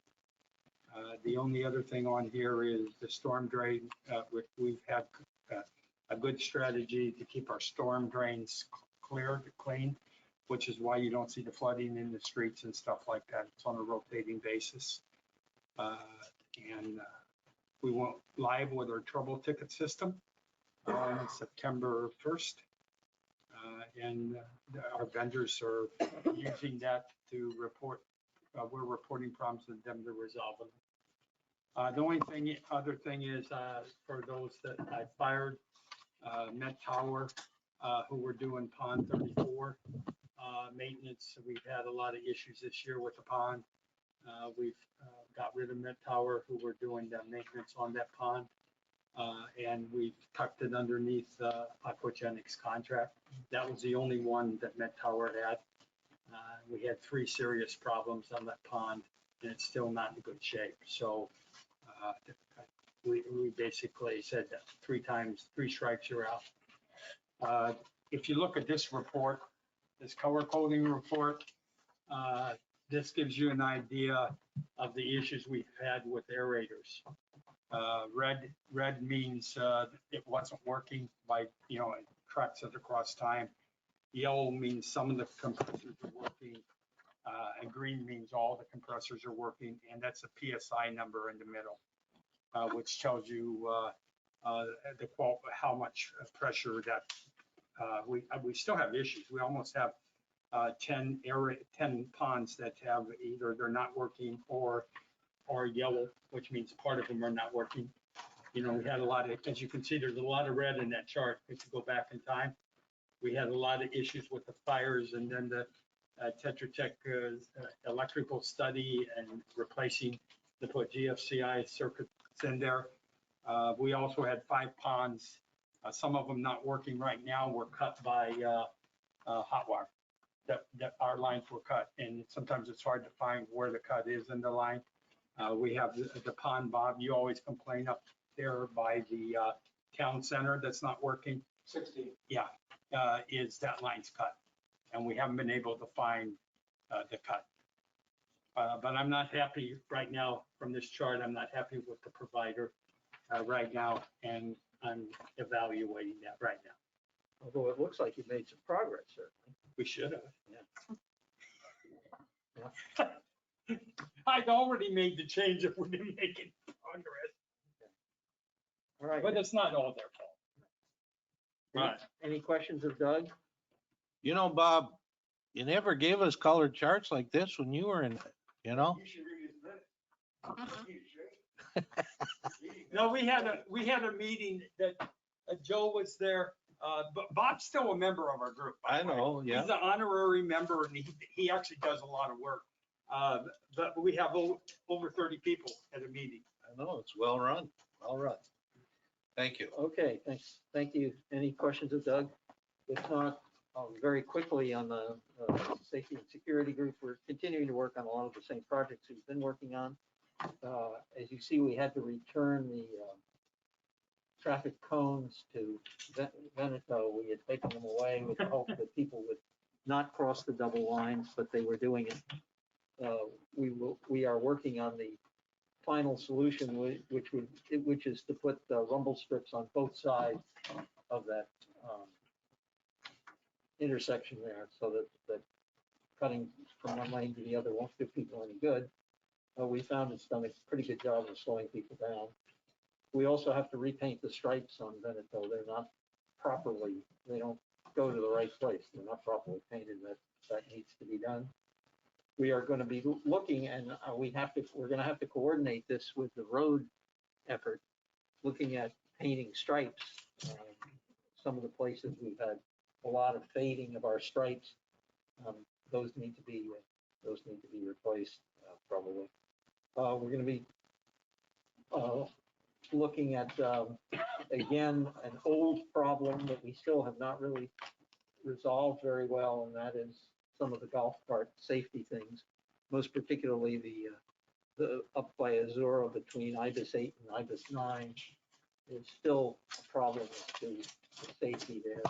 Cars coming pretty fast, golf carts out of the road, and we have not come up with frankly, with a good safety thing there. We're going to be looking at expanding the group's efforts into a more ponds-like kind of outfit to see that we can take over some of the things that are now being done by Castle. See whether that will work. If not, I think that's basically it. When are we going to talk about making them their own? Well, that's one of the things they're working on. Okay, did I miss that? Sorry. A proposal to do that. Okay. I am not convinced that making those moves, by the way, I'm not against them. I'm not convinced they're going to save us a lot of money. But we will see. How much do you think it'll save us? Administrative costs Yeah, type thing? yeah, Is yeah. that the $80,000? Well, yeah, I'm not sure it's going to save that full amount, but we'll see. Okay, attendance schedule. Can I mention, had a rough day the other day, and I'm coming in, and this woman passed me at 50 miles an hour on Pelican Preserve Boulevard. Nice car. So I followed her. She went into Solero. So I pull up the end of the driveway. I said, ma'am, what's the speed limit? What do you mean? I said, what's the speed limit? She says, 15 miles an hour. She was just giving me a shot. I said, on the main drag, it's 30 miles an hour. She walked in the house. So, what are you going to do? Well, we are, one of the other things I didn't mention, we're continuing our survey of how fast cars are going in various places using You're right. our cameras. And we're going to use those to figure out if we need traffic calming devices in some of the areas. Although so far, the amount of speed, yes, there are some baddies, but the amount is not shown up to be a great deal, frankly. Well, let's wait till season. Yeah. Okay, schedule, we have 2 meetings in November. I always do this. What days would those be? You mean October? In October. Running ahead of myself here. 2 meetings in October. That'd be the 7th, would that be the 7th and the 21? 7 and 21. I suppose I should volunteer for one. Okay, which one? Teresa, which one? The 7th? Let's see, October 7th. Yeah, I think the 7th would be fine. This is John Craig. I guess I should volunteer for the next one. Been away Is that for the 21st? 21st is John. Okay, thank you both for your enthusiastic volunteer. And we can still attend by GoToMeeting, Yes. right? To go meetings, yes. Okay. It's the easiest way to do it. Landscape work group, before I turn it over to Joe, I had forgotten to mention that when we were talking about the food security contract, that we did not select Wiser because there's a Schofield, if you noticed in the, among their Well, their he's a management. really nice guy. Okay. Joe, do you want to talk to us about where you want to go with the landscape committee? Yeah, I'd love to do that. I sent an email to everybody just before the meeting. I finished it up, and it's a little booklet, actually. And it has some interesting stuff, including the budget. But I put a cover letter in it that basically, I'll paraphrase it. It says that we're going to form a work group under the PPAC, which will be purpose of maintaining the landscaping in the Pelican Preserve community that's controlled by the CDD. I said we'd like to work with the other, with the local communities, with the community association. I think we'll learn a lot of things that will be beneficial for everybody in a combined effort, at least by sharing information, will be beneficial for the whole community. And I kind of used some poetic stuff in here and said, when you pull into Pelican Drive, our street appeal, quite frankly, is coming through that gate and driving up that beautiful, magnificent Pelican Preserve Boulevard that sets the mood and the tone for the whole community. I think the landscaping is really a critical issue. Will become a bigger and bigger issue as we go. We have a $630,000 budget. I took all the different items that are in our budget that are scattered all over the place and was, quite frankly, I have to say I should have done that a long time ago. I was surprised at $630,000 just for landscaping. And that does not include irrigation, which is another part of the picture. I work with two gentlemen within the community, along with Del and Jim at the CVB here on this Prado Drive, and we've come up with different selections to replant that, different selections of trees and shrubs. And rather than just the standard development or developer type of stuff, our goal is to improve the whole look of the community when we do this. But ultimately, we want to save money. So I think we can save money on management, but we also can save money on practices that we'll be instituting as we go forward. And the goal is ultimately to save money, or at least use the money we have to the best of our ability and benefit everybody. I think sharing landscaping encompasses every group in Pelican Preserve in one way or the other. It encompasses it affects the safety committee. There's certain views that are required for driving easier. It can affect the ponds committee on landscaping that might be near ponds. It'll affect the community association with butting up to their property. I put a map in here also, which is quite interesting if you look at it. And it's a color-coded map that I got from Ameriscape that Scott actually, I think, got when we went on a tour through the community. It shows the different sections that the CDD is responsible for, and the association is responsible for. And interestingly, Matarita has a whole ton of property. It's under the control of the community association, not the CDD. And there's shared expenses. So I think ultimately this group is going to become a group of volunteers. I have two gentlemen right now that are keenly interested, well-educated and experienced in it. And our goal is to get together and put a plan together and then go out to the community for volunteers. We're going to try to pattern ourselves after the pond committee. I think they've done a great job. They have great tools. Some of those tools we'll be able to utilize with their mapping systems. So I think it's an exciting opportunity, when I look forward to working on. And I think we need to go forward as quickly as we can. And I think this year is going to be getting our feet wet and learning. I've been working with Elle to a degree on the contract that we're negotiating for the RFQ we put together right now. And she's actually permitted me to give her some input to it, which I've taken the liberty to do.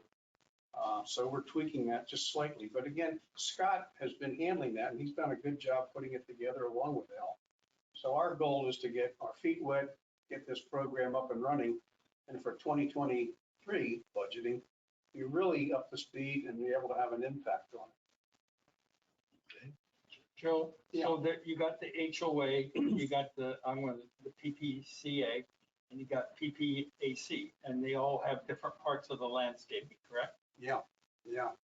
Do you have an idea, is the HOAs the majority of the landscaping that we have probably in Pelican? Yeah, HOA would be most of the landscaping, And then but we control the monuments at the Yeah. streets, which is kind of interesting.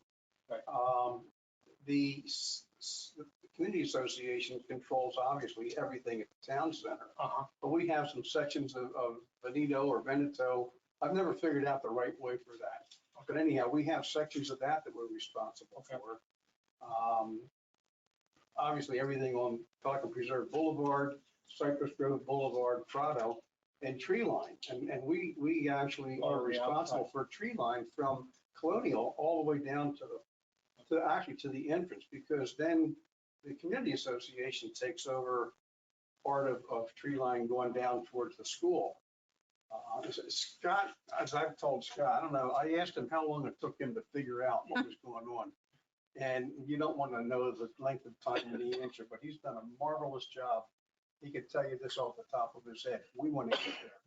We could probably put that into the we got to get going, but you could put that in the GIS system. Yeah. So you can pinpoint it and know who is responsible to control that. Well, I put a map in here. There's also, at the back of our RFQ, we're going out for quotes for, is a listing of what the CDD actually controls, because that'll be part of the quote. I put a couple other interesting things in there just on plant growth and drip lines and fertilizing. And the Edison Estate had a very interesting article the other day about planting and garden architecture, and an article about live oaks also. They were just talking about different tree sizes and stuff. That if you're interested, it's worthwhile. If you're not interested in landscaping, you can just not bother with it. But rather than printing a bunch of them, I send it to you in an email. And I'm hoping that we can, I'm suggesting that if we move forward with this, we make sure everybody in the community is aware of this, because it'll benefit everybody. And this morning at the President's Council meeting, they gave out a little snippet of information for the HOAs when they're working on landscaping contracts, what they should look at. I was amazed when I read what the RFQ is that the CDD is going to be sending out on landscaping and the requirements and what I live with in my community, and just comparing the two. I don't know what my community contract is, but I'm certainly going to talk to them and say, man, there's a lot in here that if we have the same thing, isn't being enforced. So one of the things would be, when we get a group of volunteers, we can better enforce what we see also. So I think it's a great opportunity, and it's time to do it. Our community is old enough to move forward with this. Joe, one of the things that seems to me, and maybe you've already got this down, is part of your plan is to come up with exactly how this committee, and I'm going to suggest that we ought to really formally authorize this formation of the work group. But just exactly what is it going to do versus, if a palm tree gets hit by lightning, is that something somehow you'd get involved in, or is that still something that Scott and Castle Group would be doing?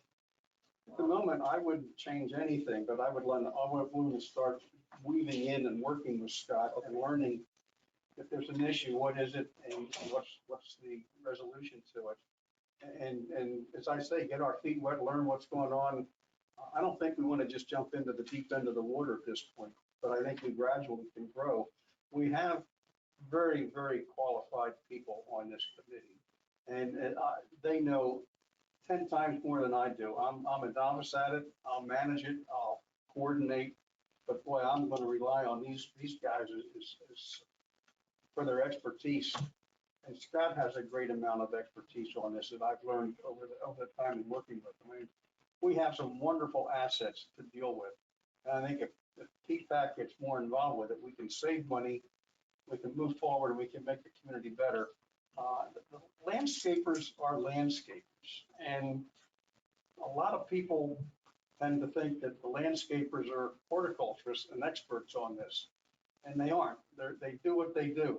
They cut grass, they cut trees, they do shrubs, they plant stuff, but they aren't experts on any of those things, really.